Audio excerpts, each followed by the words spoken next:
Hey everybody, let's get to our new strategy video for the HSI dot line. Want to take a look at the installation and just bring up a couple of brief points of things to think about of how to handle this. First, mainly we're going to be pinpointing confirmation in the PRZ, so we want to use this for now mostly with pattern completion T1 or T2 designations on the software. And then we can also look at some dot to dot action where we look at intraday scalping techniques, basically looking for intraday swings, temporary bias. Certainly, there is further optimization planned. Let's take a look first at, let's look at the longer term way to look at that with patterns. And I just want to kind of highlight first maybe some daily structures. Here's Airbnb. And I think this is a great example because of how the pattern developed. It looked like it was absolutely going to fail the structure, sailing right through that pattern, that crab pattern, only to have it stop right at the hop and then turn around. Now, here's the thing that I would consider. Normally, we're waiting for T1, HSI dot arrow, arrow, then the dot. And the dot is the ultimate progression and um, formation of the confirmation technique, because the pattern's the structure. The pattern is just the level. It's just the starting point in most cases. And now with the dot, what that does is we're looking at that area in the zone. Is it 125? Is it 113 at the hop level? With the dot, we can really pinpoint inside here and limit risk. So let's really break it down into this zone here with the Airbnb. Looking at this completion, let's just note, okay, here's the terminal bar, T1 designation, okay, and then the arrow. We're very early in the process. If you didn't have any confirmation technique, you might jump in right at 125, and then you get massive drawdown down to 113 or lower.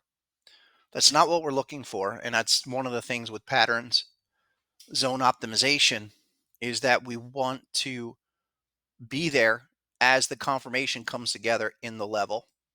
So here's how the dot breaks down. We get the signal, we get the confirmation, and the confirmation is related to HSI here.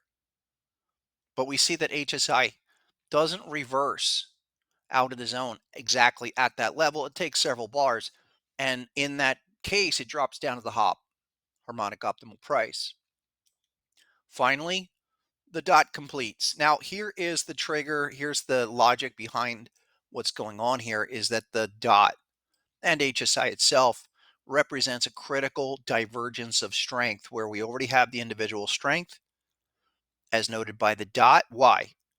The HSI has clearly come out of the zone. And then even though this was an aggressive and kind of almost a failing retest, there's the dot. But the next bar, we retest it on the gap down. That's exhaustion. But we still need development. That development comes after the retest and in 1 and 2 bars. That's how we get a dot. Now, the final stage and trigger and why we have the green line now is because we're looking at the open of that second bar. The open of that second bar holds dramatic significance for the divergence that's occurring inside of the price action. And we're looking for the retest of that open level. In this case, the open bar trigger, as we call it, is 114.47. We get the retest, and then we go. Now notice green line and the price action took several tests down here. That's okay. I mean, clearly we look at the obvious inflection low. That is your stop. This is common. Now there's other strategies that I will get to, and I have talked about in other sessions where we monitor HSI, maybe look at amplified, but this is the trigger we want to be targeting inside the zone in every instance. Let's take a look at Let's go back to that Nasdaq 1 minute.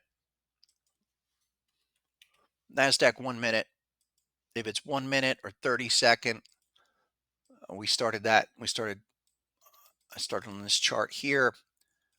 Interesting stuff. Okay. Over here, and this is from Friday. We had the T1 completion. There's the dot and then the retest. Now there's not a bar here because currently the way it's designed is only to show the last line. But there would be a line here. What I want to focus on, and I think this is a better optimization of what we're looking at, is there's T2. T1, confirmation, reaction down. Go for the retest, the type 2, 475. But again, intraday trading, really critical to be as precise as possible. We see T2 is all the way at 57. Market trades as high as, what's that exact number, is 91, 94.25. Okay, so we're not doing 40-point drawdowns. Okay, we're not, and this is absolutely exemplifies the need for confirmation with the dot and the line. Now, in this case, let's look at the zone. Really break it down. A lot going on here.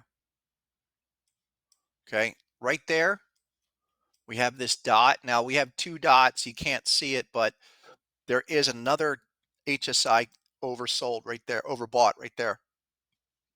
That required a check back, and you actually have a double line here. Pretty interesting. Both of those, do double dots have more significance? Probably. We'll get into that in another session, but clearly we see that the trade is not 475. The trade is at the line, and that line's 485. Okay, and that comes many bars after the fact, but this is where we demand the market to start to turn, exhibit precise behavior, breakdown. That's your inflection. Okay, don't go up beyond these levels here, and then start the breakdown to where? Well, that's a T2, so we know type 2, target 2. And this was pretty aggressive once you rolled over. Now, there's target 2. We're up here at the dot level, 485. Okay, target 2, incredibly, all the way down there at 26. That's all in the last hour of trading. It's a really nice situation. But what about this bullish pattern? Wouldn't we anticipate the market not to go down? Well, what's going on here at T1? Because no doubt the formation of the bullish bat might suggest that this isn't going to make it, but that's where the confirmation comes in. If we are at T2, which is here, and there's our confirmation trade, we're expecting target 2, and we run into a bat that's generated, well, we would not even consider that until we have confirmation. We could tighten stops up on this breakdown, but then look where the last dot is. The last dot trigger from all the way back prior in the day, and not even like 2 hours prior, doesn't come in until 41. How do we handle those situations? We're in a bearish trade and we see some bullish signals. You tighten stops, go to a 3 bar, go to even a 1 bar, because at this point, we should see that serial bar over bar breakdown. And then finally, you come down for the type 2 all the way off that Gartley was realized at the end of the day. A lot going on here. There's a lot of different instances of markets putting in the line, different areas of the zone. But the key takeaway is that once that line has been generated, we're then focusing on price action, tightening stops, whatever the prior inflection is. That's your absolute limit. And then tighten management along the way. I'll have a lot more to add to this. I think this is a real breakthrough for pinpointing in the zone. And I will have some more strategy update videos.